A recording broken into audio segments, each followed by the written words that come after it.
ஏசாயா 62வது அதிகாரம் 3வது வசனம் இப்படியாக சொல்கிறது, "நீ கர்த்தருடைய கையில் அலங்காரமான கிரீடமும், உன் தேவனுடைய கரத்தில் ராஜ முடியுமாய் இருப்பாய்." எப்போதுமே கிரீடமுக்கும், ராஜ முடிக்கும் இருக்கிற மதிப்பும், மரியாதையும், மகிமையும் அதிகம். இன்னைக்கு ஏசப்பாவும் உங்கள இப்படிதான் பார்க்குறாரு.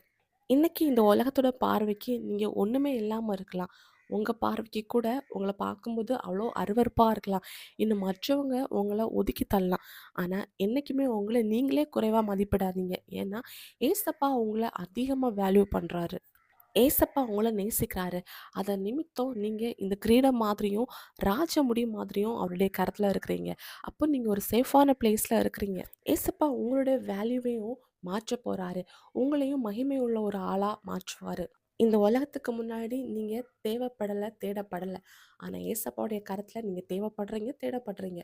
ஏசப்பா உங்கள ஒரு மதிப்பு மிக்க, மரியாதை மிக்க ஒரு ஆளா மாற்றும்போது, இந்த உலகமும் உங்கள மதிக்கும், அன்பு செலுத்தும். இன்னைக்கு உங்கள எல்லாருமே புறந்தள்ளி வச்சிருக்கலாம். ஒரு நாள் ஏசப்பா உங்கள கரத்துல எடுத்து உங்கள ஆசீர்வதிக்க போறாரு. ஏசப்பாவ விசுவாசிங்க. ஆண்டவர் உங்கள கரத்துல எடுக்கும்போது, நீங்க மரியாதை உள்ள, மதிப்பு உள்ள ஒரு ஆளா மாறப் போறீங்க. ஏசப்பா உங்கள அப்படியே ஆசீர்வதிப்பாராக. இயேசு கிறிஸ்துவின் நாமத்தில் ஆமென்.